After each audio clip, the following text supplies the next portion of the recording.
Hollywood's golden age, roughly spanning the 1930s through the 1950s, was a time of unmatched glamour, timeless beauty, and cinematic magic.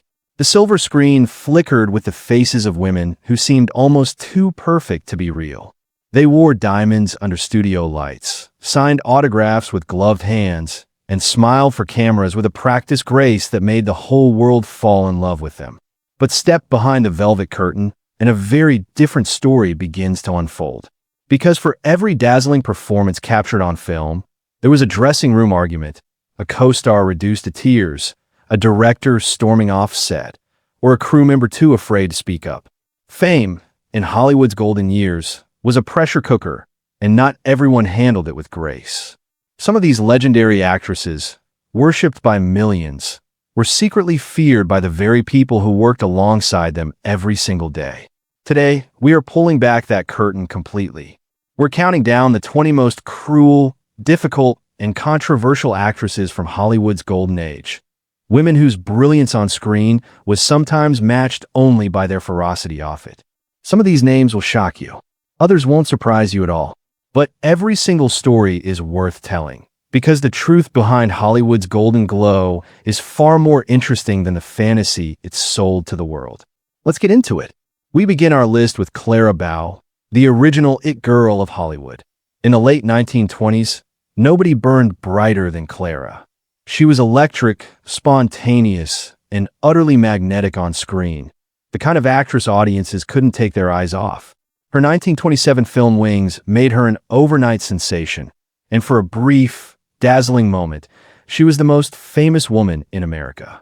But Clara came with a temper that matched her energy. She was raised in Brooklyn, and she never lost the rough edges that came with that upbringing. On set, she clashed frequently with directors who tried to mold her into something more polished and proper. She didn't take direction quietly. She pushed back, argued, and on more than one occasion walked off set entirely after heated confrontations. Her Brooklyn accent and blunt way of speaking made studio executives deeply uncomfortable. They wanted a curated, controlled star. Clara Bow refused to be either. Off-screen, her life was a tabloid feast. Public affairs, late-night scandals, and a reputation for ignoring Hollywood's unwritten social rules entirely. By the early 1930s, the studio system had essentially chewed her up and spat her out. She retired young, and Hollywood moved on. But behind the legacy of charm and rebellion lies a woman who made more than a few people miserable along the way. Tallulah Bankhead was, in the simplest possible terms, completely ungovernable. She was a Southern belle turned theatrical wildfire, a woman who walked into every room like she already owned it and expected everyone else to simply be grateful she'd shown up. Her wit was razor sharp, her personality enormous, and her capacity for shocking behavior almost unlimited. She was known across Hollywood and Broadway for her unfiltered remarks. She once told a young actress to her face that her only remarkable quality was her legs. She performed outrageous stunts at parties, made jokes that crossed every conceivable line, and seemed to genuinely delight in making people uncomfortable. Studio heads found her exhausting. Directors found her unpredictable. And the crew members who had to manage her day-to-day demands found her, by most accounts, absolutely insufferable. What made Bankhead particularly cruel was not just her behavior, but her intentionality. She wasn't unaware of the effect she had on people. She simply didn't care. She had been bullying people since childhood. She was famously expelled from convent schools more than once for her disruptive behavior. By the time Hollywood got her, that edge had only sharpened. She is remembered today as an icon. But the people who worked with her remember something quite different. Mae West was one of the most daring and provocative figures in all of Hollywood history. She wrote her own scripts, controlled her own image, and refused to let any director, producer, or studio executive tell her what she could or could not do. That independence made her a legend. It also made her one of the most difficult people in the industry to be around. On set, West had no patience for anyone she deemed beneath her creative standards. She challenged directors openly and loudly, often in front of the entire cast and crew. She had been kicked out of Hollywood parties for being too provocative, and she wore that distinction like a badge of honor. Her boldness was genuine, but it frequently crossed the line from confidence into cruelty, particularly toward younger actresses whom she perceived as competition. What separated Mae West from other difficult stars was the precision of her unkindness. She didn't lose her temper in blind rages. She was calculated, sharp, and deliberate. When she wanted to cut someone down, she did it with a smile and a one-liner that left the room laughing and the target bleeding. That kind of cruelty, the kind that comes wrapped in wit, is often the hardest to recover from.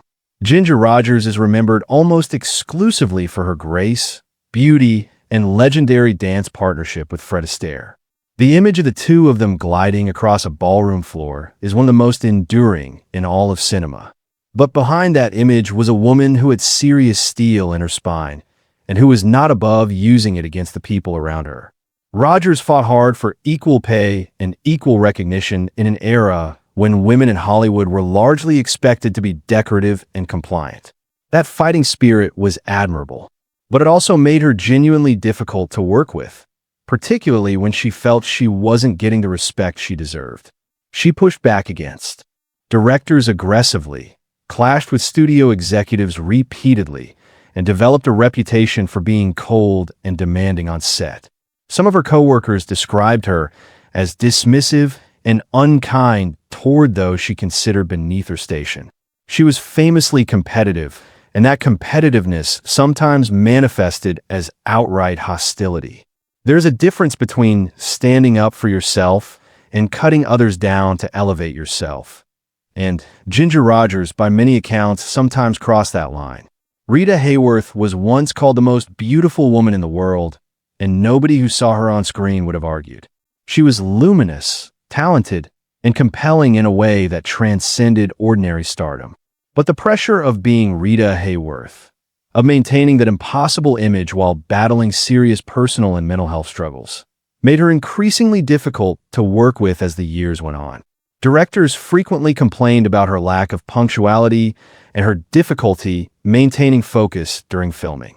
Productions were delayed, costs increased, and frustrations mounted. She experienced emotional outbursts on set that left cast and crew shaken, and her personal behavior became increasingly erratic. The tragedy of Rita Hayworth's story is that her struggles were rooted in genuine suffering, mental health issues that went undiagnosed and untreated for much of her life.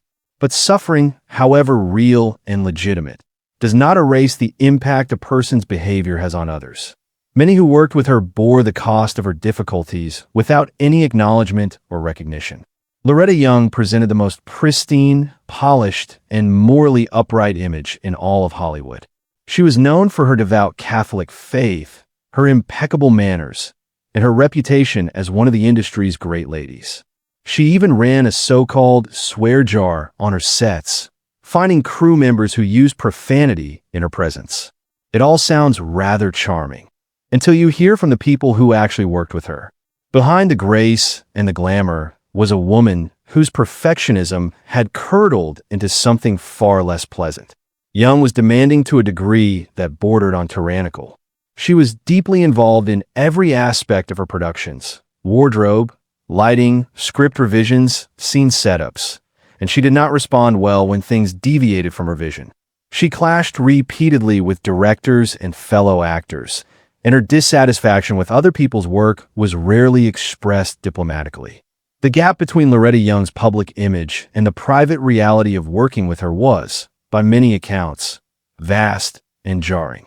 Dorothy Dandridge's story is one of the most genuinely heartbreaking in Hollywood history.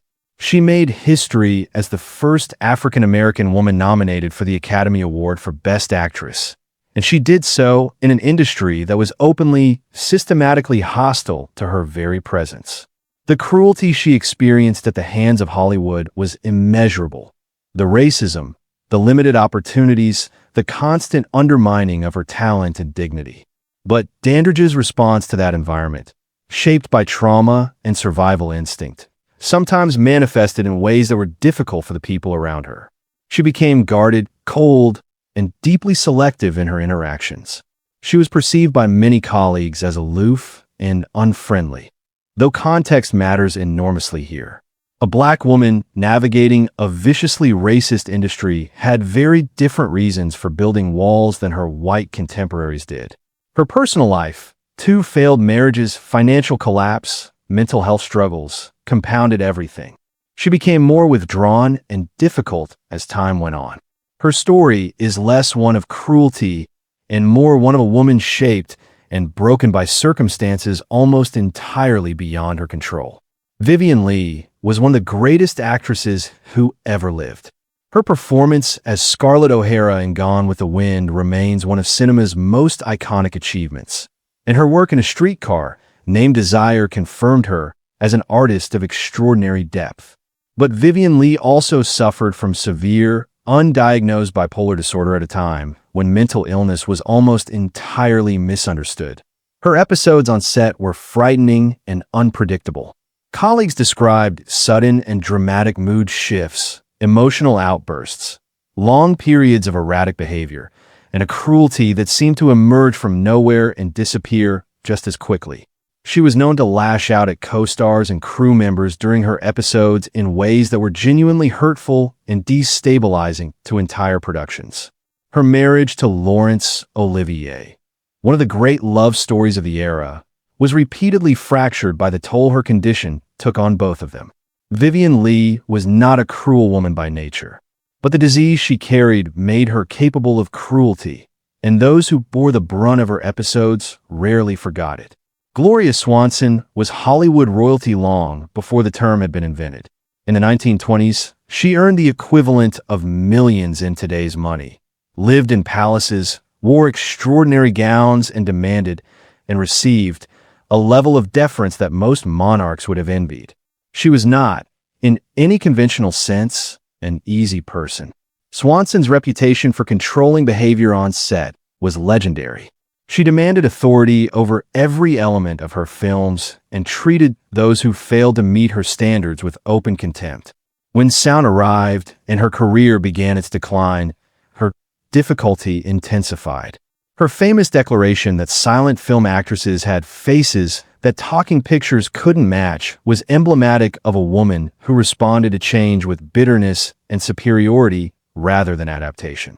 Those who worked with her during her decline described a woman who could be withering, dismissive, and coldly unkind to anyone she perceived as responsible for the Hollywood that had moved on without her. Jean Harlow, the original blonde bombshell, crackled with screen energy that has never quite been replicated. She was funny, sensual, and magnetic in a way that felt genuinely dangerous.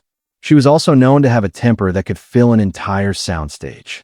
Stories of Harlow throwing objects at crew members during arguments were common currency in Hollywood gossip. She openly challenged directors when she disagreed.